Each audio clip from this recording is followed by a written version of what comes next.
బట్టిప్రోలు మండల పరిధిలోని వెలటూరు గ్రామంలో ఇటీవల జరిగిన అగ్ని ప్రమాదంలో యనమల మాధవికి చెందిన నివాస గృహం దగ్ధమైంది.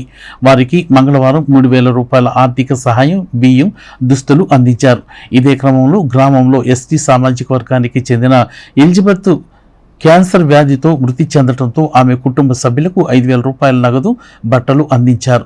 ఈ సందర్భంగా రతన్ ప్రసాద్ మాట్లాడుతూ గ్రామంలోని రవికిరణం విద్యార్థుల సౌకర్యార్థం ఈ విద్యా సంవత్సరంలో 9 లక్షల రూపాయల ఆర్థిక సహాయం అందించారని, ఇదే క్రమంలో గ్రామంలోని బ్రహ్మంగారి గుడి ప్రారంభోత్సవ కార్యక్రమానికి అన్నసంతర్పణ నిమిత్తం 50,000 రూపాయలు ఆర్థిక సాయం అందించారని, వారి సేవలు అభినందనీయమని ఈ సందర్భంగా వారు పేర్కొన్నారు. బాధితులు దాతలు అందించే సహాయ సహకారాలు సద్వినియోగం చేసుకోవాలని, దాతలకు భగవంతుడు ఆయురారోగ్యాలు ప్రసాదించి ఆర్థికంగా బలపడాలని కోరారు.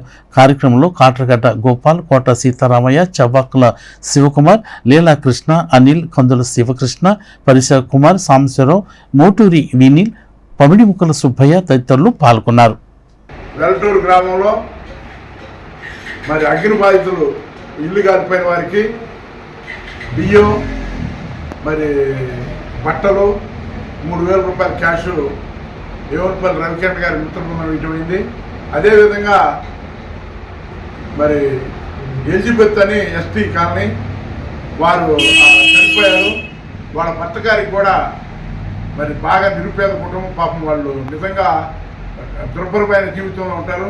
వారికి కూడా 5,000 రూపాయలు రవికిరణ్ గారి మిత్రబృందం ఇటువంటి. మరి రవికిరణ్ గారి మిత్రబృందానికి మరి వీళ్ళందరూ కూడా ఎందుకు చేస్తున్నారంటే, ఈ గ్రామంలో 9 లక్షల రూపాయలు చదువుకునే పిల్లలకి ఈ సంవత్సరం ఆర్థిక సహాయం చేశారు.